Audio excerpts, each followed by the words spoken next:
Bonjour bien-aimés, très heureux de venir passer quelques instants avec vous et de vous partager une réflexion qui attire mon attention lorsqu'on s'attache aux réalités d'en haut et que nous apprenons à regarder par la fenêtre du ciel pour discerner les temps dans lesquels nous sommes et surtout pour discerner l'œuvre de la parole. Vous savez, l'œuvre de la parole, elle se dessine devant nous, elle se profile devant nous, elle devient une réalité devant nous lorsque nous nous exerçons, lorsque nous travaillons, si je puis employer ce verbe, à scruter la parole, c'est-à-dire à scruter la parole de Dieu, car elle est vivante. Si donc elle est vivante, il se passe quelque chose qui ne dépend pas de la terre, qui ne dépend pas de nous, mais la parole de Dieu, elle est vivante et il nous appartient d'accepter d'être partenaire avec la parole, c'est-à-dire d'être en partenariat avec Jésus pour avoir la lecture de la parole vivante et avoir la lecture à partir d'en haut. Car lorsque nous disons « Notre Père, que ta volonté soit faite sur la terre comme au ciel », faut-il avoir la lecture au ciel pour connaître et discerner l'œuvre, le mouvement de la parole qui va nous entraîner et qui va nous amener à saisir des réalités qui ne sont pas de ce monde. L'œuvre de la parole, elle se dessine hors de l'espace matière-temps, cet espace dans lequel nous sommes, cette matière qui est là physiquement, et ce temps que nul ne contrôle. Quelle grâce pour nous de vivre chaque matin, d'avoir nos yeux qui s'ouvrent, nous respirons et de pouvoir nous dire « Ah, voici, il m'est donné un jour de plus ». Et puissions-nous profiter de ce jour supplémentaire qui nous est accordé de vivre par pure grâce, car nul ne contrôle les battements de notre cœur, si ce n'est que Dieu seul qui contrôle les battements de notre cœur. Alors, la foi, vivre la foi, c'est apprendre à vivre ce que nous entendons de la parole. Vivre la foi, c'est accepter de pouvoir prêter notre oreille pour entendre ce que le monde ne nous fait pas entendre. Il ne peut pas nous faire entendre ce qu'il ne connaît pas. Il ne peut pas nous faire entendre ce qu'il ignore. Il ne peut pas nous faire entendre ce qu'il rejette délibérément. Tandis que lorsque nous prêtons notre oreille à la parole vivante, alors la grâce de Dieu nous est révélée, elle nous est accordée pour percevoir, percer et vous verrez, c'est la persévérance, et percer et vous verrez les réalités d'en haut. L'apôtre Paul ne manque pas de le souligner, je l'ai déjà dit à maintes occasions, à maintes reprises, lorsque dans l'épître aux Colossiens, dans son épître, aux Colossiens chapitre 3, versets 1 et 2, il nous dit « Attachez-vous aux réalités d'en haut. Attachez-vous aux réalités d'en haut. Elles ne sont pas ce qui se dit sur la terre, ni ce qui se fait. Les réalités d'en haut, le monde ne peut pas contrôler les réalités d'en haut. Mais l'Esprit de Dieu, c'est lui qui contrôle les choses. Et il nous fait grâce de pouvoir nous attacher, nous affectionner aux choses d'en haut, de telle sorte que nous vivions notre partenariat et que nous ayons ainsi la clairvoyance. Alléluia. Je voudrais vous relater une histoire toute simple. Dans l'évangile de Luc, au chapitre 10, à partir du verset 38 à 42, il nous est relaté cette histoire, cette visite que Jésus a effectuée chez Marthe et Marie, les deux sœurs de son ami Lazare. Il nous est dit que Marthe, qui était là en train de s'occuper des affaires quotidiennes, va dire à Jésus, « Seigneur, cela ne te fait-il rien que ma sœur Marie ne m'aide pas aux occupations quotidiennes, aux occupations ménagères ?» Parce qu'elle voyait Marie qui était là, qui écoutait le Seigneur Jésus. Elle écoutait sa parole. Et Jésus va lui répondre à une question qui, bien entendu, dans notre compréhension humaine, nous paraît tout à fait légitime, mais cependant, Jésus va avoir une réponse qui mérite notre attention. Il va dire, tu vois, Marie, elle a choisi la bonne part. Elle a choisi la bonne part en étant là, à mes côtés, à mes pieds, en train d'écouter ma parole. Alors, ça pouvait paraître frustrant pour Marthe, ça pouvait paraître désobligeant, mais pourquoi Jésus va-t-il répondre à Marthe que Marie a choisi la bonne part? Autrement dit, toi, tu as choisi la mauvaise part, c'est ton choix, tu es libre, hein, mais cependant, Marie a choisi la bonne part. Alors, on peut se dire, mais comment se fait-il que Marie ait choisi la bonne part? Je vais vous raconter une histoire. L'histoire, c'est qui relate un film que nous avons eu l'occasion de voir avec mon épouse. C'est l'histoire d'un peintre. Ce peintre qui travaillait dans son grenier, il avait sa place, sa pièce, il travaillait dans son grenier.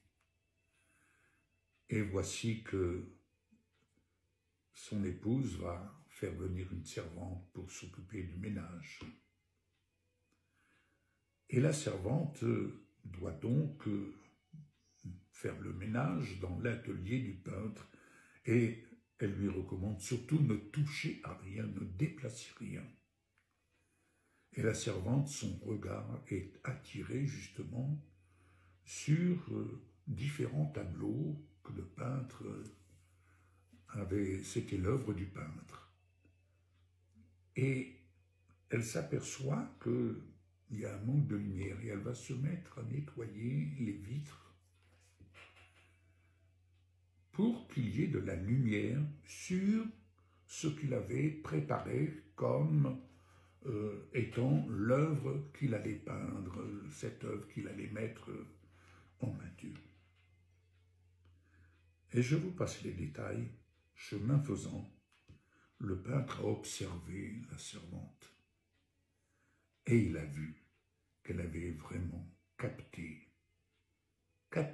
l'œuvre de la peinture, tout ce qui comporte la préparation pour faire un tableau, pour peindre. Et il va demander à cette servante de poser. Mais ce qui n'a pas favorisé, disons, les relations de son épouse avec la servante, car son épouse est devenue quelque part méfiante, jalouse, alors qu'il n'y avait qu'une relation entre le maître et la servante au niveau de la peinture.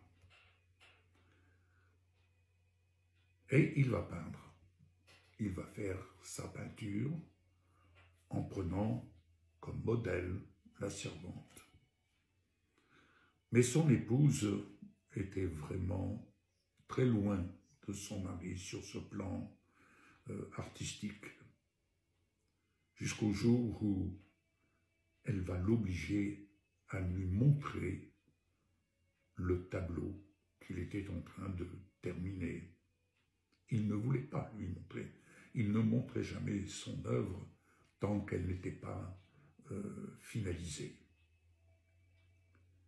Et lorsqu'il va, pour satisfaire sa curiosité, il va lui montrer le tableau. C'était le portrait de la servante. Le portrait de la servante qui, en fait, lui servait de modèle pour peindre le portrait de son épouse, car la servante avait tout le profil de son épouse. Combien de fois il était là dans la souffrance de vouloir peindre le portrait de son épouse, devant laquelle il était toujours en admiration, mais son épouse ne voulait pas servir de modèle. Son épouse n'était pas du tout affairée aux réalités de la peinture. Elle ne voulait donc pas se soumettre au peintre, à celui qui allait mettre en œuvre ce qu'il admirait, ce qu'il aimait, car il aimait son épouse. Et cette servante, donc, était à l'image de son épouse. Bien, voyez-vous, cette épouse a refusé d'être son aide semblable. Elle était affairée à sa vie quotidienne, sa vie de mère, sa vie d'épouse, voilà. Mais elle n'était pas l'aide semblable auprès de son mari, c'est-à-dire auprès du peintre, auprès de celui qui était le maître d'œuvre et qui aurait eu plaisir à peindre et à mettre son épouse, le profil de son épouse en peinture, vraiment de peindre ce tableau. Et il n'avait que la servante qui ressemblait, qui était à l'image de son épouse sur le plan physique. Voyez-vous, Marie a choisi la bonne part. Vous savez pourquoi Jésus lui dit cela? Parce qu'il avait la projection de son aide semblable qu'il s'est présenté à lui-même, son aide semblable qui était à son image, son aide semblable destinée à faire corps avec lui, son aide semblable qu'il se présentait à lui-même selon Éphésiens 5, une aide semblable lavée par l'eau de la parole, mis à part, qui était à son image, qui était son aide semblable. Je reviendrai sur ce sujet, mais je vous exhorte vraiment à réfléchir. Quelle est la part que vous choisissez?